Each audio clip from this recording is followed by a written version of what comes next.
Le monde comme il est et comme il va ce 19 novembre 2020, bienvenue sur Écho du Monde.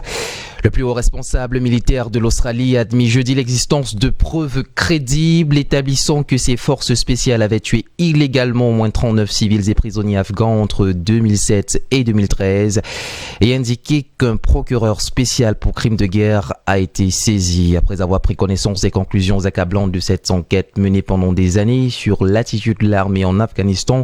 Le général Angus Campbell a reconnu qu'une culture d'impunité au sein de troupes d'élite aurait conduit durant ces décennies à une série de meurtres et dissimulations présumées. Certaines patrouilles ont fait fi de la loi, des règles ont été enfreintes, des histoires inventées, des mensonges racontés, des prisonniers tués, a reconnu le chef de l'armée australienne qui a présenté ses excuses sincères et sans réserve au peuple afghan. Établi notamment que les nouvelles recrues auraient été contraintes de tirer sur un prisonnier afin de commettre leur premier meurtre, a notamment relevé le général Campbell. Ces jeunes soldats auraient ensuite mis en scène un affrontement pour expliquer l'incident selon le rapport.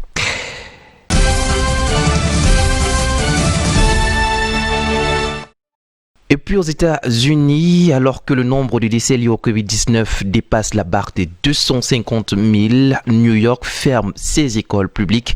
Des écoles et des cours de récréation vides, c'est l'image à laquelle les New-Yorkais vont devoir s'habituer car dès ce jeudi, des écoles publiques ferment. Le maire avait prévenu, cette mesure serait prise à partir du moment où le taux de positivité des tests atteindrait les 3%, ce qui est chose faite. Une décision prise à contre-cœur pour une durée indéterminée alors que le nombre de décès dus au coronavirus dans tout le pays dépasse la barre des 250 000. Pendant ce temps, Donald Trump ne concède toujours pas ouvertement sa défaite, un retard dans la passation des dossiers qui inquiète les associations de médecins d'hôpitaux et d'infirmiers. Ces derniers ont d'ailleurs lancé un appel au président sortant à revenir sur sa position. Joe Biden, quant à lui, participait à une réunion virtuelle avec des personnels soignants. On rappelle que tous les moyens seront mis à contribution pour lutter contre la pandémie. Mais le président élu pointe du doigt le blocage du Congrès. Certains États voient leur taux de positivité atteindre des sommets jusqu'à 50% dans certaines zones du Midwest. Et les autorités craignent une résurgence accrue du virus avec les réunions familiales prévues pour Thanksgiving. Ce sera le 26 novembre prochain.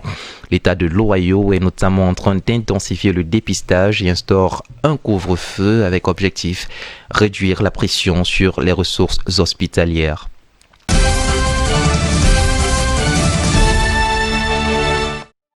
Et puis sur le plateau du Golan, ça se précise, le secrétaire d'État américain Mike Pompeo a annoncé ce jeudi qu'il se rendrait sur le plateau occupé du Golan après que les États-Unis aient été le premier pays sous Donald Trump à reconnaître la souveraineté israélienne sur ce plateau. Aujourd'hui, j'aurai la chance de visiter le plateau du Golan. La simple reconnaissance de ce territoire comme faisant partie d'Israël était une décision d'une importance historique du président Trump, en même temps qu'une simple reconnaissance de la réalité, a déclaré Mike Pompeo lors d'un point de presse à Jérusalem avec le premier ministre israélien Benjamin Netanyahou.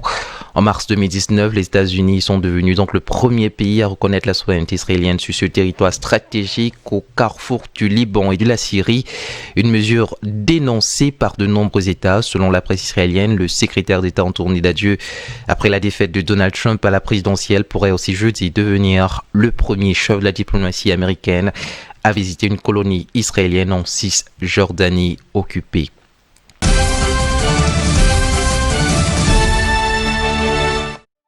Et puis en Europe, face à la résistance grandissante des pays d'Europe centrale, surtout la Hongrie et la Pologne, l'Union européenne pourrait avancer sans les pays qui bloquent le budget européen, affirme le ministre français des Affaires européennes Clément Beaune. En jeu, les 1100 milliards d'euros de budget sur 7 ans ainsi que les 750 milliards de plans de relance. Au cœur de la grogne se trouve notamment le mécanisme conditionnant les fonds de respect de l'état de droit.